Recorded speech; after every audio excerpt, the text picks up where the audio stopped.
Hello, everyone. Welcome back to my channel.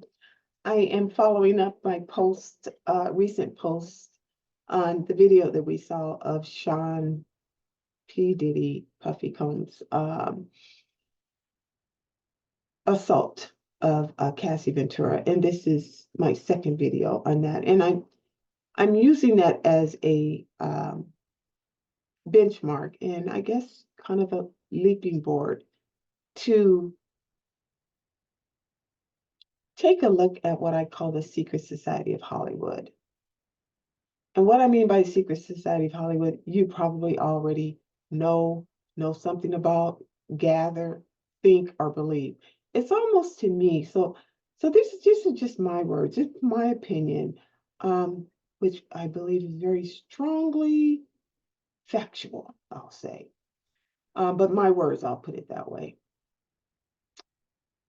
And that is society. I mean, this secret society of Hollywood, that which we don't know, which is so deep down behind the scenes, not the actor that's acting in the movie or the comedian that's performing, but the ways of Hollywood, I'll put it that way. It's almost Sodom and Gomorrah-ish, I'll put it that way. And there is a silence that comes with that, a silence that protects the disturbing deeds that they do, which for anyone else that's not in that secret society will find these disturbing deeds disturbing, deplorable. And the more the person becomes elevated in their powerful position in Hollywood, their A-listing, I'll say, it seems that the more they go up into their A-listing, the stronger their ego becomes. And the stronger the ego becomes, the more they become a god within the industry. And everyone that was beneath them going up becomes yes men, yes women, do what they say, no matter, even when the request is unreasonable. Who wants to create an angry God? This is why when the Me Too movement first broke out, all these floods of names came. Now we talk most about Harvey Weinstein, but there were many other names on that list. They were all afraid to get a call from Ronan Farrow. But it was at least 118 at one point. I seem to have lost count. I'm saying all that to say this. This secret society, and only in order for you entering into Hollywood, you want to be an actor or an actress. You want to exhibit your God-given craft. But now you got to go through a different God, is what I'm saying. Not our God, their God in their secret society. And there is the brown nosing and the butt kissing and doing things you don't want to do and being around and being invited to the parties and getting in the room. And before you know it, you become acclimated to it. If you don't go to some of these settings, you're not out there where you might be seen. And so it's the development of being in the industry. But in order to get to those, you have to participate in those. There was a movie in 2000, I think it was 2000 or 2001. I watched that movie a million times. Oh, I love that movie. It's called Rockstar. And it stars Jennifer Aniston and Mark Wahlberg. And he's a musician and they're a couple and they love each other deeply. And she's doing anything to make his music career go off. And they're going to this concert to their favorite, heavy metal band and all of that. And he spends all this money for front row. See, I'm not giving the movie away. I'm trying to connect it to this talk. So please go see the movie. Just see it. But they get front row seats and he's rocking and rolling. And the singer pulls him up on stage and gives him an opportunity. He goes, wow, oh my God, he's so happy. And long story short, they invite him backstage and they invite him to sing in the band, and he starts his singing career with them. And he gets introduced to the secret society of being a rock star and the orgies that come with it, the free, what they call, I can't even say it. My mouth is too clean. Oh my God, I'm an adult. I can't say such words, but just movie, there's a certain kind of pass that starts with a P. Then you gotta have this pass. In a movie, I mean, to get into the parties, you gotta have, if you're a woman, you gotta have your pass. So it's that. But as they continue going, they start participating. And he goes, is it okay? And she goes, yeah, well, I guess we could sleep with other, it's okay. Can we sleep with other people? Because they're just like normal people. And they become a part of the secret society. And they start doing the drugs and the alcohol and the hanging out at night and the orgies and all that.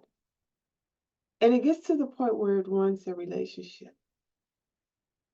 And he begins a disrespect and a disregard of her. And she ends up leaving him. And he doesn't care. He's got 1 million fans and he can get any woman he wants. And he sees the power of just picking out anybody in the audience and he can get that chick. And this is how I think Hollywood really is. I think that movie gave it a good demonstration. But in it, he lost the love of his life. And he began to yearn for her deeply again and do whatever he could to get her. And in the end, like I said, I'm not giving it away. It's just an old movie, but just see it. It's the price that he paid to be in that secret society and how he lost her, and he would reminisce about her and try to get her back. So I'm saying now this to say this. I also saw Pharrell, Just Be Happy, on Oprah giving an interview when his song Happy became so famous. And he was saying that he was not so happy. And Oprah said, oh my God, why? And he said, the cost of fame is why. And I want to do more of my craft, and I want to be more behind the scenes. And I want to marry my girlfriend and not put her through behind the scenes anymore. He was waking up to what was really valuable to him, which was a normal life, but a wealthy, successful life. He was trying to balance the Hollywood scene, is what I'd call it. So I'm saying this, all that to say this, that sometimes when they get in it so deeply, they become disregarding of what's really truly their stable, their groundedness, their truth, their respect of others. This is why someone like that guy, Donald Trump, can easily say, grab them by the and just make them come. Well, no. And it's all of that. So it's a society that's so normal in the mistreatment of others that those who see it and can do something about it don't do something about it because it's normal in that industry. It's normal in that society. It's normal for men to just have the agent call her and come to all of that. And some women will do it. And some of us won't. There ain't a price, you see. So when these kinds of things happen, you go, the industry has to change. But the industry has always been that way. Now, how would I tie that to what Diddy did on this video? I would not, and I'm not trying to, and I'm not trying to justify it. I am just saying that society, so deep down into that society, is like that and can be abusive and can find nothing wrong with it. And when things like this happen, whether it's the physical abuse or the disrespect, where they I've heard such horrible things where they spit on women and all, it's just disregard for the female. They just feed me my sex kind of thing, where you see 4 and 5 women in it, all of this stuff, which is so normal to them that they can't even value the person anymore.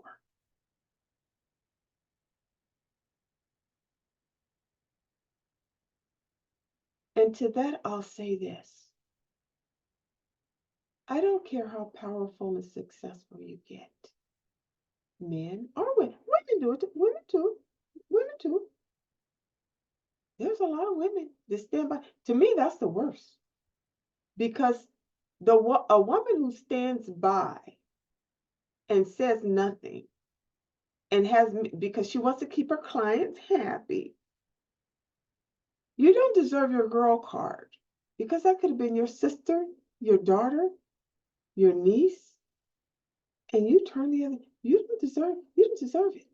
But anyway, I would say this to anyone in that society or anyone who's not in that society, anybody who's in a regular relationship who's abusive to a woman and disrespects her for who she is in her womanhood. I would say this to you. We were created for your pleasure.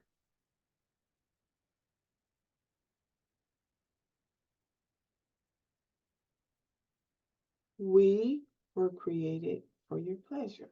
Now, I know there's even a lot of women these days that say, oh, I don't think that way. That's fine. Don't think that way. That's fine. This is my piece. This is my opinion. There was no other purpose for a woman. If you really go back to the creation, man existed without, we were created for your pleasure,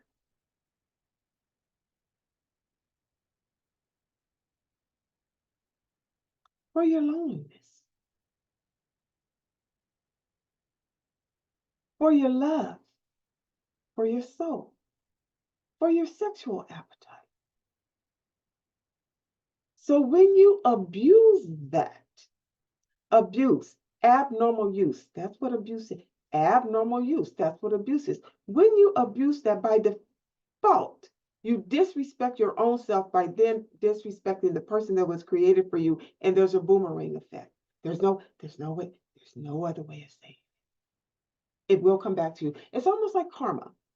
It will come back to you. It's a soul corruption when that is your mate, that is your spouse, that is your love intention, that is your soulmate, your twin flame. You dishonor that, there will be a boomerang effect. It'll hit you so deeply that no man will ever realize that you were so sad in your soul. If your soul could be turned inside out like a garment, they'd see all the bruises.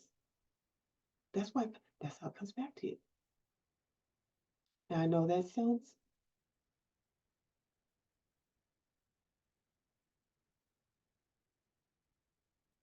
different.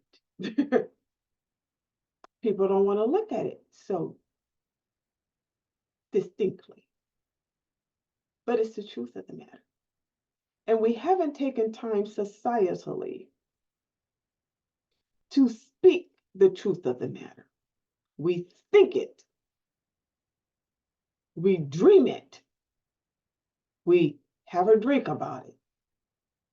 But we haven't learned to speak and verbalize the truth so deeply about what love really is and how it should feel and how it should be shared and how it should be regenerated between two people, that by default we abuse it, abnormal use it. To the point it's repetitive.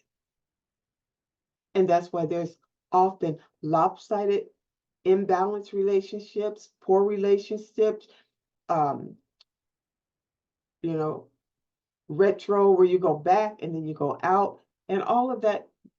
Beautiful people come together, but they're not beautiful. Beauty's only skin deep. Yeah.